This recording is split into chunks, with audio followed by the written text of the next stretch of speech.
Yo, what's up, everybody? It's Monday, June 10th. Markets were all up today, modestly positive. Leading fiscal flows are very strong. We're up 86 billion over last year in total flows. And I said that's just going to continue to support stocks. I don't see anything necessarily in the sentiment indicators which would show some kind of extreme bullish sentiment. As a matter of fact, bullish sentiment dipped in the last week. A little bit, some bullishness. You can see it in the put-call ratio, but nothing extreme. So the only thing we have Wednesday, which is the CPI release, and we have the Fed meeting. Of course, there's no rate change expected at that meeting on Wednesday. Everybody's going to be focused in on what Powell says. I don't know what he's going to say, okay? And I don't try to speculate on that. I will tell you that I've seen a lot of commentary out there online to the effect that the Fed is puzzled as to why their monetary policy, which is, keeping rates high, why that's not having any effect or very little effect. And this, to me, when I see this stuff, I mean, it's one of these crazy things where these are very highly educated people. They're puzzled, yet it's known, and they have the data, that the amount of interest income transfers into the economy is at record levels as a result of their monetary policy, which is to keep rates high. Right now, it's about, 8 months into the fiscal year, it's about a 600 billion transfer. That dwarfs anything else with the exception of Social Security, okay? And it's only going to get bigger. I mean, I read an article that something like 9 trillion of Treasury securities are going to mature in the next year, okay, over the next 12 months. And they're all going to roll over with a higher coupon and higher interest rate. So, I mean, this interest income transfer phenomenon is just going to increase. And I said this all the way back in 2022 when they first started raising interest rates. First of all, I was the only one who said that the Fed was going to run on negative equity once they went past about 2.5% on their policy rate, because that's basically what they were earning on their assets. And that came to fruition. I was right. Nobody was talking about that. I said that they're going to run on negative equity because the amount that they're going to have to pay will exceed the earnings on its portfolio. Then I also said that the interest income transfers to the economy were going to rise in like a parabolic fashion. They were going to start off slow, and then they were going to continue to increase as more and more of these securities, these government securities, mature and get rolled over with the higher interest rate. And that's what's happening now. The irony is, well, first of all, it's crazy that the Fed, they're blinded by their orthodoxy. And their orthodoxy only allows them to approach the subject of inflation with higher interest rates, because that is the monetarist paradigm. That's the monetarist understanding. And two things happen from the higher interest rates. Number one, like I've said so many times, rate setting equates to price setting. If you raise rates, you raise the general price level because the cost of all goods and services reflect the cost of credit. All right, that's number one. Number two, all rate adjustments are it's just essentially a fiscal operation. And in the case of rate hikes, rate increases, that is fiscal expansion, okay? Because the government is a net payer of interest. You raise the rate, you hold it at a higher level for a longer period of time, you're going to be transferring more and more interest income into the economy.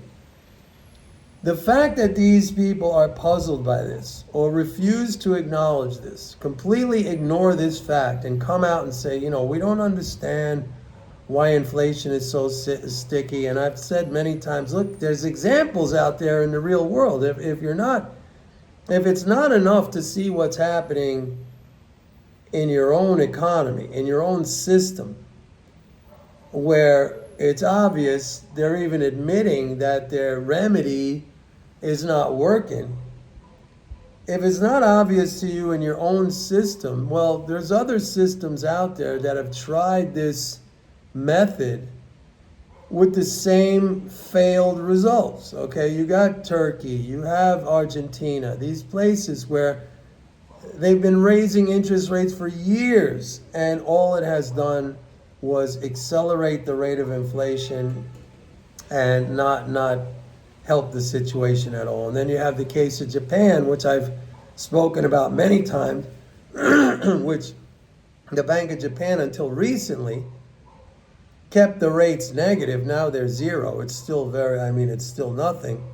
And they basically they were able to avoid the inflationary spike that came from COVID and the shutdown of the supply chain and all that other stuff. They're only first now starting to raise interest rates, and they didn't, they just put it back to zero, but it was negative for a long time. So the Fed and the FOMC and Powell and all his buddies on the FOMC, they have this mountain of evidence in front of them. Anyway, I got sidetracked here. I said I don't really pay attention to what he says. I know what the policy is, and I know what to do within that, that policy environment. But what I was saying is that I've seen a lot of commentary online talking about how the Fed is puzzled. And to me, and I'm not making a prediction here on what he's going to say, but it seems to me that he wants to keep kind of a hawkish position, because that's still his belief that this is what they need to do, to get inflation under control. And of course, that's not going to help. All right. But the other thing that I'm curious about, and I spoke about this last week, is the fact that we did have 2 rate cuts last week, one from the Bank of Canada and one from the ECB. And I said it's very unusual to see other central banks front run the Fed when it comes to policy, especially, I said, with rate cuts, because, central bankers are monetarists. And when you're talking about rate cutting, they see that as a lack of monetary discipline, even though that's exactly what it is. Because when they cut rates, what happens? That starts to remove those interest income transfers. That's not the way they see it. They see it as a stimulus, okay? But in reality, when you cut rates, the reverse thing happens. You remove those interest income transfers, at least you start to remove them. And, that starts to bring inflation under control. And it's actually more of a deflationary impact on the economy. So when I saw the 2 rate cuts last week, and they jumped in front of the Fed on that, to me, it seems like within that FOMC group, within that Fed group, which Powell is the chair, the majority of them probably would like to cut rates, but they're conflicted because they keep saying, we need to see evidence. We need to see evidence. So I don't know what's going to happen on Wednesday. All I can tell you is that fiscal flows, the leading flows, are strong. It looks to me like the year-over-year drop in net government transfers, aka the deficit, that has stabilized, okay? Which means the trough in economic growth, let's call it GDP 1.5, 1.6%, that's probably the worst we're going to see for the year. And as a matter of fact, we did see an upward revision last Friday on that Atlanta Fed GDP now. So what am I saying? I'm saying that the stock market is going to be supported from these flows, at least until the June 17th tax drain. That's going to be like about a 90 to $100 billion drain. That's the quarterly corporate tax drain. That should pull the market down, but that'll be recovered by the end of June. And then we could get, a summer rally, which is just going to be based on these very strong leading flows. And we probably still need to see bullish sentiment get to very, very high levels. It's not there yet. It's not there in the put-call ratio. It's not there in the AAII sentiment survey. One final thing, we had a nice rally in crude today. Last week, I was telling you, you got to buy on the dips. Especially we got down to 72 something in WTI.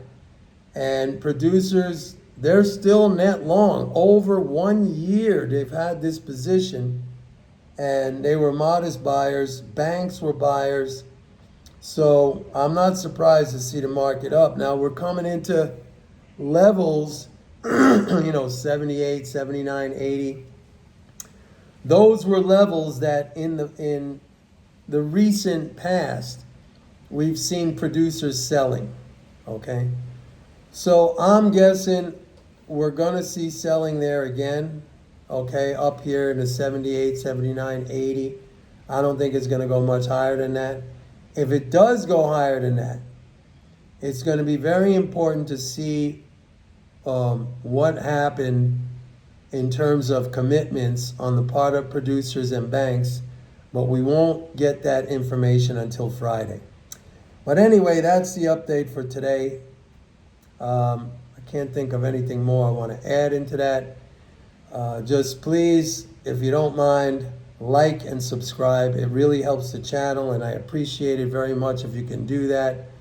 And go to my website, pitbulleconomics.com, and sign up for a 30-day free trial for MMT Trader. I'll see you tomorrow. Bye.